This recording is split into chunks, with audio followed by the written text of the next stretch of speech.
শুরু করছি আমি তো ভালোবাসি তোকে উপন্যাস। লিখেছেন সালমা চৌধুরী। পর্ব ৬৬ এর প্রথমাংশ। পর্ব ৬৬ এর ২টা পার্ট, এটা হচ্ছে প্রথমাংশ। মেঘ খানিক চুপ থেকে সন্ধিহান কণ্ঠে বলে উঠল, মালা আপুর সাথে কত রাত আনলিমিটেড কথা বলেছেন বলতে পারবেন? মালা আপুর মতো আর কত মেয়ের জীবন নষ্ট করেছেন? আবির গম্ভীর কণ্ঠে বলল, রাতভর আনলিমিটেড কথা, তাও আবার মালার সাথে? আল্লাহ কোথায় আছো? আমায় উঠায় নাও। এই অবিশ্বাসের দুনিয়ায় আমি আর থাকতে চাই না। ঢং করতেছেন কেন? বলেননি কথা? অস্বীকার করতে পারবেন? হ্যাঁ বলেছি, তবে শুধুমাত্র মামা মামি আর মাইশাপুর সাথে। যেহেতু ফোন মালার ছিল তাই রিসিভ করলে হাই হ্যালো এইটুকু কথা হতো। এমনকি মালার যন্ত্রণায় রাতের বেলা ফোন বন্ধ করে ঘুমাইতাম। বিশ্বাস না হলে বাসার সবাইকে জিজ্ঞেস করতে পারেন। এক পর্যায়ে বাধ্য হয়ে নতুন ফোনও নিয়েছিলাম। এটা শুধুমাত্র তানভীর জানত। আপনি কি বলতে চাচ্ছেন আপনি নিষ্পাপ, দুধে ধোয়া তুলসী পাতা? আবির মৃদুস্বরে বলল, একদমই না। আমি নচ্ছার, বদমাস, দৃষ্ট, লুচ্চা অথবা লম্পট, তবে সেটা শুধুমাত্র একজনের জন্য। সে ব্যতীত পৃথিবীর কেউ আমার দিকে আঙুল তুলে বলতে পারবে না আমি তার দিকে কুনজর দিয়েছি কিংবা তার সাথে বেহুদা কার্যকলাপ করেছি। কে সে? কেন বলবো? আল্লাহ এক বৃষ্টিস্নাত রাতে কেউ একজন আমাকে বলেছিল, আপনি যা বলবেন, যে অবস্থাতে বলবেন, আমি সাথে সাথে বিশ্বাস করে ফেলব। তার বিশ্বাস এতটুকু ঠুনকো যে কেউ কিছু বললেই তার বিশ্বাসের ঘরের বাতি নিভে যায়। তাকে আমি আমার মনের কথা কিভাবে বলবো? সে বরং তার মনের ঘরের অবিশ্বাসী পুষতে থাকুক। মেঘ আশাহত কণ্ঠে বলল, আচ্ছা সরি। আজ সরি বলেছেন, 2 দিন পর ভুলে যাবেন। দেখা গেল আজ থেকে 3 মাস পর কেউ একজন এসে বলল সে 2 মাসের প্রেগনেন্ট আর বাচ্চার বাবা আবির। আপনিও নাচতে নাচতে সে কথা বিশ্বাস করে ফেলবেন, অথচ আবির 4 মাস যাবৎ দেশের বাহিরে। আমি এতটাও নির্বোধ নই। তা ঠিক কতটুকু চতুর আপনি? আপনাকে রাগানোর জন্য কেউ ইচ্ছাকৃত আজে বাজে কথা বলছে, আর আপনি সবকিছু বুঝতে পেরেও রাগ করে বসে আছেন। বাহ! একটা সময় পর্যন্ত মালা আমাকে খুব জ্বালিয়েছে, এটা আমি অস্বীকার করছি না, কিন্তু গত 6 মাসের উপরে মালার সাথে আমার কোনো যোগাযোগই হয়নি। এখন বিশ্বাস করা না করা আপনার উপর। বললাম তো সরি। ঠিক আছে, এখন খেতে যান। আপনি খেয়েছেন? না, খাবো। আচ্ছা, আল্লাহ হাফেজ। আল্লাহ হাফেজ। দিন কাটছে দ্রুত গতিতে, প্রত্যেকে নিজেদের নিয়ে ব্যস্ত। আবির না থাকায় অফিসের কাজের চাপ আলী আহমেদ খানকে একা সামলাতে হচ্ছে। মোজাম্মেল খানকে ঢাকার রাজশাহীতে দৌড়াদৌড়ি করতে হচ্ছে। তানভীর নিজেও প্রচুর ব্যস্ত হয়ে গেছে। পুরোদমে পরীক্ষার প্রিপারেশন নিচ্ছে, সাথে আবিরের অফিসে কিছু কাজকর্ম সামলাতে হচ্ছে। তবে মেঘ একদম রিল্যাক্সে আছে। সকালবেলা আবিরের কলেই ঘুম ভাঙে তার। টুকটাক কথা বলে উঠে ফ্রেশ হয়ে নামাজ পড়েই পড়তে বসে। সারাদিন ভার্সিটি ঘোরাঘুরির ফাঁকেও আবিরকে মেসেজের পর মেসেজ করে। আবিরও যথাসম্ভব মেঘের মেসেজে রিপ্লাই দেওয়ার চেষ্টা করে। সারাক্ষণ মেসেজে আর অডিও কলে কথা বললেও কেউ কাউকে ভিডিও কল দেয় না। সন্ধ্যায় বাসার সবার সাথে ভিডিও কলে কথা বললেও মেঘের সাথে তেমন কথা হয় না। মেসেজে করা দুষ্টুমির জন্য মেঘ লজ্জায় ভিডিও কলে আবিরের দিকে তাকাতেই পারে না। অন্যদিকে আবিরের কথা বলতে গেলে তুই, তুমি আর আপনি মিক্সড করে ফেলে। আশেপাশে মা, কাকিয়া, মিম আদি থাকে, মাঝে মাঝে আলী আহমেদ খানও থাকেন। সবার সামনে এভাবে কথা আটকে যাওয়া, মেঘের লাজুক চেহারা দেখে নিজেকে সংযত রাখতে না পারা, সবকিছুর জন্য ভিডিও কলে মেঘের সঙ্গে কথা বলতে চায় না। মাসখানেক কেটে গেছে। তানভীরের ফাইনাল ইয়ারের পরীক্ষা চলছে। আজও পরীক্ষা আছে, তাই সময় মতো পরীক্ষা দিতে গেছে। মিমরা কেউ বাসায় নেই। সারাদিন একা একা কিছুই ভালো লাগছে না মেঘের। আবিরের সঙ্গে দুপুরেই কথা হয়েছে। একটু পর মিটিং আছে বলে ঠিকমতো কথাও বলতে পারেনি। মেঘ ফোন হাতে নিয়ে নিচে যাচ্ছিল। তানভীরের রুম পর্যন্ত এসে হঠাৎই থেমে গেছে। রুমের দরজাটা খোলা। মেঘ দরজা থেকে রুমে উঁকি দিতেই দেখল রুম এলোমেলো হয়ে গেছে। সচরাচর মেঘ তানভীরের রুমে যায়ই না। রুম গোছানো তো প্রশ্নই আসে না। রুমের বেহাল অবস্থা দেখে নিজেরই ইচ্ছে হলো রুমটা গুছিয়ে দেওয়ার। টেবিল আর বিছানার বই খাতায় ছড়াছড়ি। গতকালের ধোয়া শার্টগুলো অমনি পড়ে আছে। মেঘ গুনগুন করে গাইছে আর একটা একটা করে শার্ট ইস্ত্রি করছে। প্রায় ঘন্টা দুয়েক সময় নিয়ে সবকিছু গুছিয়ে শার্টগুলো ওয়ার্ড্রোবে রাখতে গিয়ে দেখলো ওয়ার্ড্রোবের অবস্থা আরও খারাপ। শার্ট, প্যান্ট আর টি শার্ট যাচ্ছে তাই অবস্থা ফেলে রেখেছে। এ পর্যায়ে এসে মেঘের রাগ উঠে গেছে। একটা মানুষ এতটা অযত্নশীল হয় কেমন করে? মেঘ রাগে গজগজ করতে করতে ওয়ার্ড্রোব গোছাচ্ছে। আচমকা একটা ক্যাটালগ দেখে মেঘ থমকে গেল। মেয়েদের ড্রেসের ক্যাটালগ হাতে নিয়ে ভালোভাবে দেখতেই দু চোখ প্রসারিত হয়ে গেছে। মেঘ সঙ্গে সঙ্গে নিজের ফোন বের করে ছবি খুঁজতে লাগলো, কিন্তু এত এত ছবির ভুরে কাঙ্ক্ষিত ছবি খুঁজে পেল না। তাই ক্যাটালগটা একপাশে রেখে দ্রুত জামা কাপড় গোছাতে শুরু করলো। কোনো রকমে সব কিছু গুছিয়ে ক্যাটালগ আর ফোন নিয়ে নিজের রুমে ছুটলো। ফ্রেশ হয়ে 15 মিনিটের মধ্যেই রেডি হয়ে বাসা থেকে বেরিয়ে গেছে। হালিমা খান ঘুমাচ্ছিলেন, তাই মালিহা খানকে আপাতত বলে বেরিয়েছেন। রিকশা নিয়ে সরাসরি বর্ণাদের বাসায় আসছে। বর্ণাদের বাসায়ও তেমন কেউ নেই। আপু আর আঙ্কেল অফিসে, বর্ণার ভাইও খেলতে বেরিয়েছে। অনেকক্ষণ দরজার ডাকাডাকির পর বর্ণার আম্মু এসে দরজা খুলে দিয়েছে। মেঘ সালাম দিয়ে ভালো মন্দ জিজ্ঞেস করে বর্ণার রুমের দিকে ছুটল। বর্ণা বেঘরে ঘুমাচ্ছে। পরপর দুবার ডাকতেই বন্যার ঘুম ভেঙেছে। মেঘকে দেখে বন্যা এক লাফে শোয়া থেকে উঠে বসেছে। কথা নেই বার্তা নেই, হুট করে বাসায় চলে আসছে। এটা যেন অবিশ্বাস্য ঘটনা। বন্যা থতমত খেয়ে জিজ্ঞেস করলো, তুই হঠাৎ আমাদের বাসায়? তোকে দেখতে মন চাচ্ছিল তাই এসেছি। সকালেই না দেখা হলো, তাতে কি হয়েছে? আসতে পারি না? এখন কি চলে যাব? এই না না, আমি এমনি বললাম, কল দিয়ে জানালিও না, হুট করে চলে আসলি। তার জন্য। তোর ভাই জানে? না, ভাইয়া পরীক্ষা দিতে গেছে। আচ্ছা শোন, তোর ঈদের ড্রেসটা একটু বের কর তো, যেটা গিফট পাইছিলি। কেন? দেখবো একটু। ওই ড্রেস দেখতে বাসায় আসছিস বললেই ছবি পাঠিয়ে দিতাম। তুই বড্ড বেশি কথা বলিস, চুপচাপ ড্রেস বের করে দে। বন্যা উঠে ওয়ার্ড্রোব থেকে ড্রেস বের করে মেঘের হাতে দিয়ে ওয়াশরুমে চলে গেছে। মেঘ প্যাকেট থেকে ড্রেসটা বের করতে করতে বন্যা এসে শান্ত কণ্ঠে শোধালো, কি হয়েছে বলবি? মেঘ কপট রাগে স্বরে বলল, আমার জন্য সেমাইয়ের বরফি নিয়ে আয়। আছে কি না কি জানি, না থাকলে বানিয়ে নিয়ে আসবে, যা এখন। মেঘের এমন আচরণের মানে বুঝল না বন্যা, তবুও মেঘের কথা মতো বরফি আনতে নিচে চলে গেল। গতকাল বিকেলে আপু আর বন্যা মিলে সেমাইয়ের বরফি বানিয়েছিল। সকালে সেখান থেকেই কয়েকটা মেঘের জন্য নিয়েছিল, কিন্তু মিষ্টি আর মিনহাজ দেখে ফেলায় মেঘের ভাগ থেকে ওদেরকেও ভাগ দিতে হয়েছিল। এদিকে মেঘ ড্রেসটা বিছানার উপরে ছড়িয়ে রেখে ব্যাগ থেকে সেই ক্যাটালগটা বের করে ভালোভাবে পরখ করতে লাগলো। ক্যাটালগ আর ড্রেসের কালার ব্যতীত বিন্দু মাত্র পার্থক্য নেই। মেঘের ঠোঁট জুড়ে মুচকি হাসি, দীর্ঘ নিঃশ্বাস ছেড়ে স্পষ্ট স্বরে বলে উঠল, ও আচ্ছা, বড়লোক বাপের ছেলেটা তবে আমার একমাত্র ভাই তানভীর খান ছিল। আমার চোখ ফাঁকি দিয়ে আমার বেস্ট ফ্রেন্ডকে গিফট পাঠানো, দাঁড়াও দেখাচ্ছি। মেঘ ক্যাটালগ রেখে ড্রেসটা ভাঁজ করছে আর একা একাই বিড়বিড় করছে। এর মধ্যে বন্যা বরফি আর পিঠা নিয়ে আসছে। বন্যাকে দেখে মেঘ চুপ হয়ে গেছে। বন্যা ড্রেস ওয়ার্ড্রোবে রাখতে রাখতে বলল, তোর কি হয়েছে আজ? উত্তর না দিয়ে মেঘ প্রশ্ন করলো, এই ড্রেসের মালিকের সন্ধান পেয়েছিলি? না, সন্ধান পেলে তোকে অবশ্যই জানাতাম। মেঘ খাচ্ছে আর আনমনে হাবিজাবি ভাবছে। বন্যা একা একাই কথা বলছে, কিন্তু সেসব কথা মেঘের মস্তিষ্কে ঢুকছে না। বন্যার আম্মু ডাকছে শুনে বন্যা আবারও নিচে গেল। মেঘের মস্তিষ্কে দ্বিধাদ্বন্দ্বের আনাগোনা চলছে। এই ড্রেস তানভীর পাঠিয়েছে, এটা 100% শিওর। বন্যার প্রতি কেয়ার দেখে মেঘের আগেও সন্দেহ হয়েছিল, তবে আজ মোটামুটি নিশ্চিত হয়ে গেছে। কিন্তু বন্যার মনে কি চলছে এখনো বোঝা যাচ্ছে না। এর মধ্যে আবির কল দিয়েছে। মেঘ কল রিসিভ করে উত্তেজিত কণ্ঠে বলল, আসসালামু আলাইকুম। ওয়ালাইকুম আসসালাম। কি ব্যাপার, কোথায় আপনি? বন্যাদের বাসায় আসছি। কেন, গুরুত্বপূর্ণ কাজ ছিল? কি কাজ বলা যাবে? আপনি জানেন? এতটুকু বলতেই বন্যা রুমে আসছে। মেঘ কথাটা গিলে স্বাভাবিক কণ্ঠে বলল, আপনার মিটিং শেষ? কি বলতে চাইছিলেন? কিছু না, এখন রাখছি, পরে কথা বলবো। মেঘ কল কাটতেই বন্যা চাপা স্বরে বলল, আজ একটা আপনি নেই বলে কেউ ফোন দিয়ে খোঁজও নেয় না।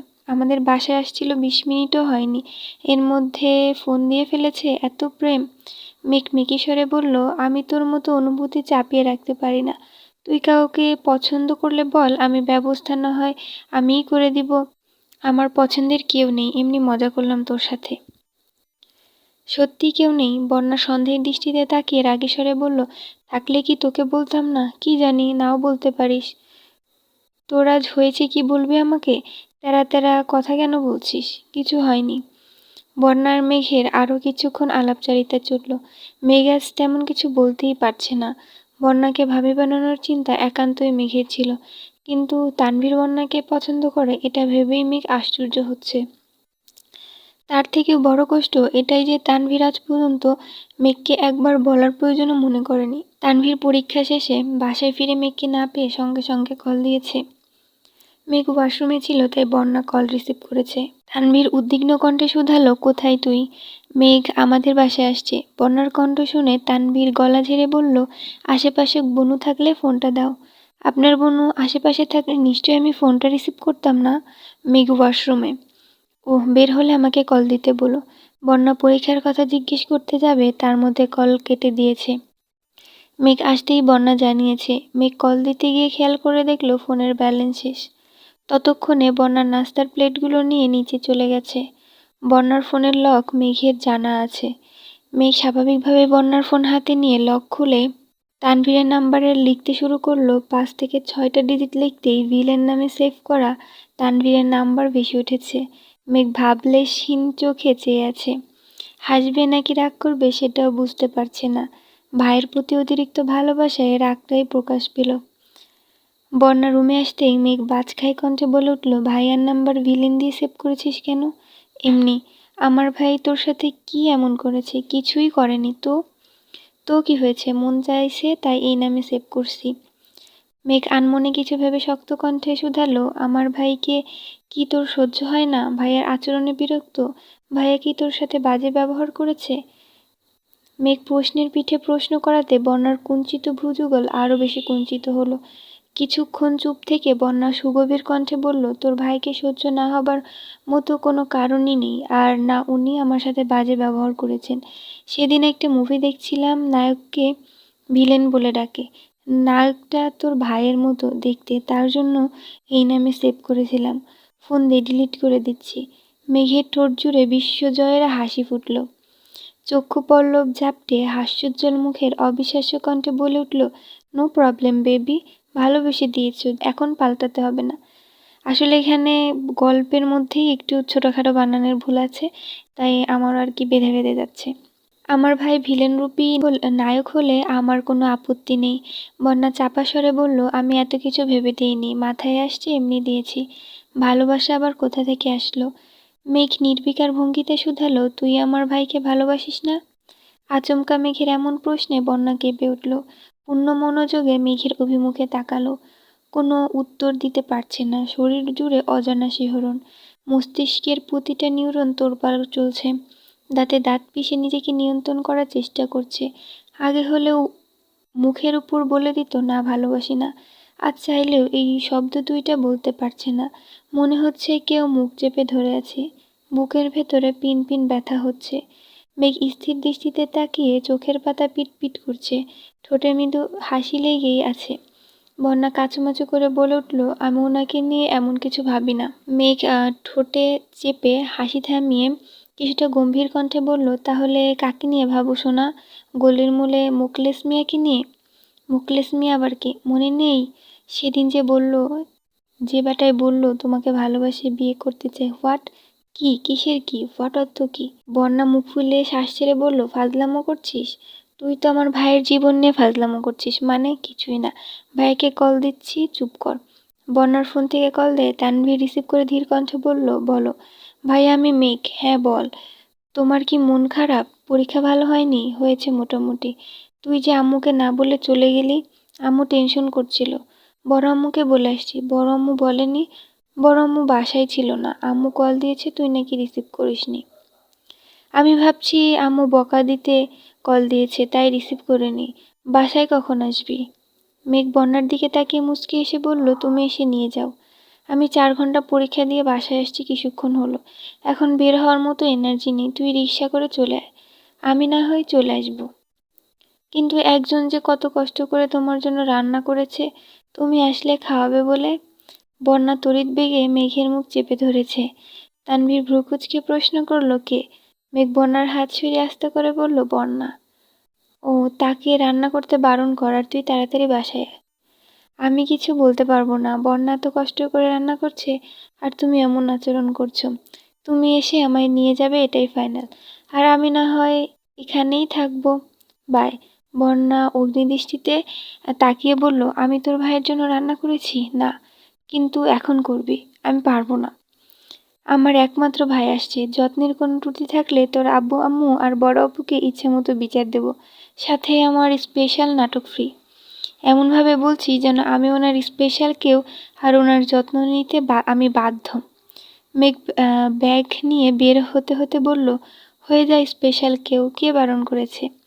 মেঘ ড্রয়িং রুমে এসে বন্যার আম্মুর সঙ্গে গল্প করছে আর বারবার বন্যাকে ডেকে বলছে, ভাইয়ার কিন্তু ডিম বেশি দেওয়া নুডলস পছন্দ, মশলা চা করিস, এটাও ভাইয়ার পছন্দ, বাকি তোর মর্জি। বন্যা হাতের কাছে যা যা পেয়েছে তাই রেডি করেছে। অনেকক্ষণ পর তানভীর এসেছে। কলিং বেল বাজতেই মেঘ ড্রয়িং রুম থেকে ডেকে উঠল, বন্যা দেখ কে এসেছে। বন্যার মা বলল, আমি দেখছি। না না আন্টি, আপনি বসুন, বন্যা যাচ্ছে। অন্য সময় হলে মেঘ নিজেই দরজা খুলতে ছুটত, কারণ বন্যাদের বাসার সবার সঙ্গে মেঘের সম্পর্ক খুব ভালো। বাসায় আসলে বন্যার থেকে বেশি বাকিদের সাথে আড্ডা দেয়। বন্যার তানভীরকে পরীক্ষা করতে আজ মেঘ ইচ্ছে করেই তানভীরকে বাসায় ডেকেছে। দরজা খুলে বন্যা মুগ্ধ চোখে তাকিয়ে আছে। তানভীর ভ্রু নাচাতেই বন্যা রীতিমতো বিষম খেয়ে উঠল। তানভীর নেভি ব্লু রঙের শার্ট আর কালো প্যান্ট পরে ফর্মাল গেট আপ নিয়ে আসছে। বন্যা কাশতে কাশতে সালাম দিতেই ভুলে গেছে।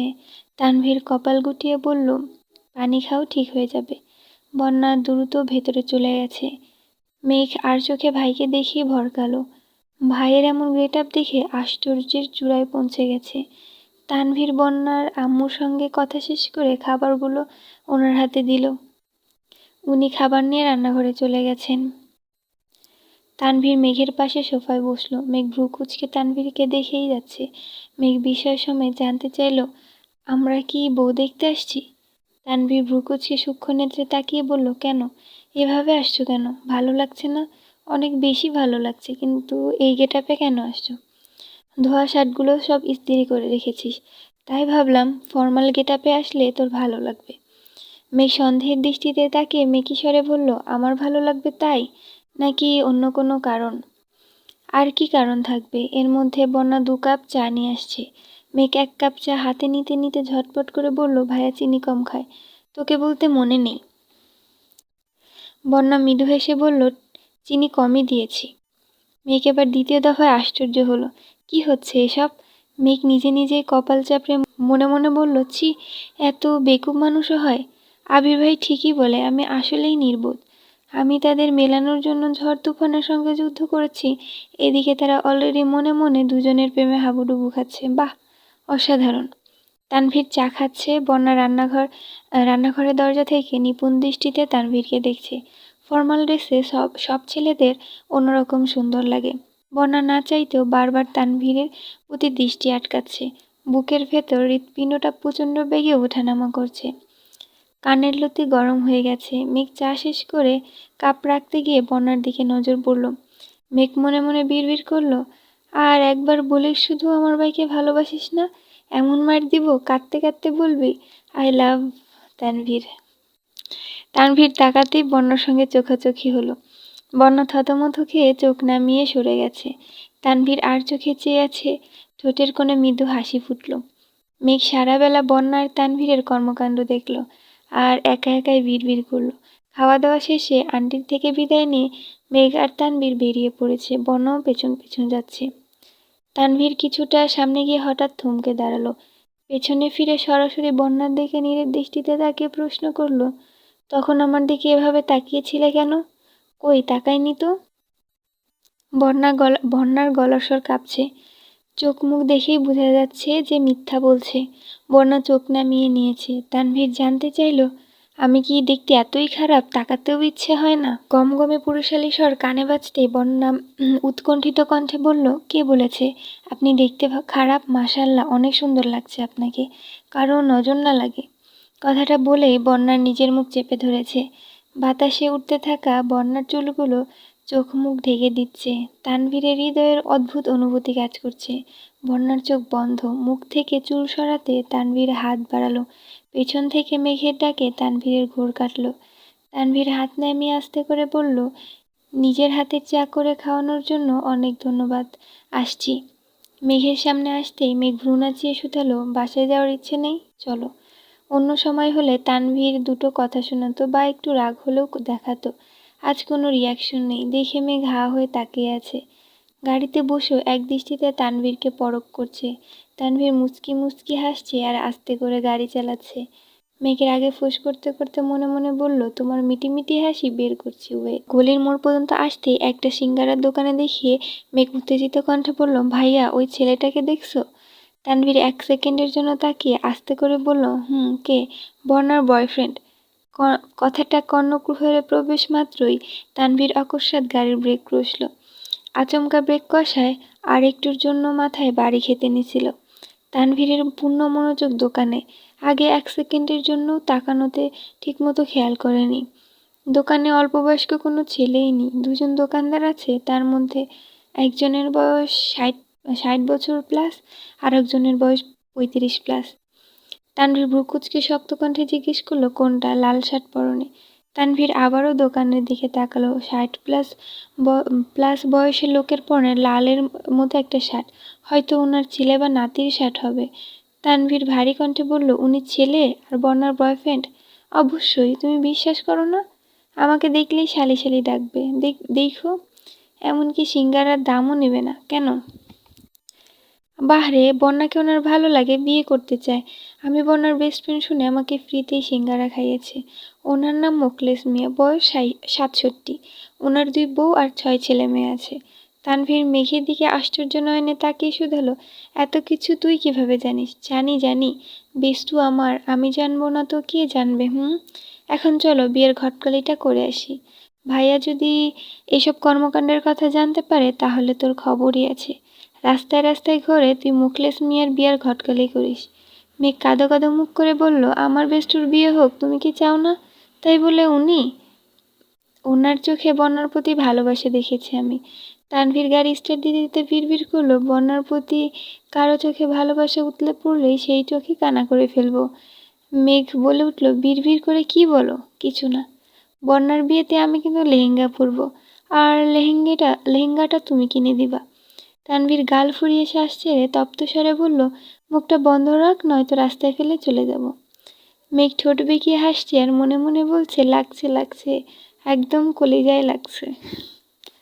আমার গল্পগুলো যদি আপনাদের ভালো লেগে থাকে তাহলে আমার চ্যানেলটা সাবস্ক্রাইব করে দেবেন।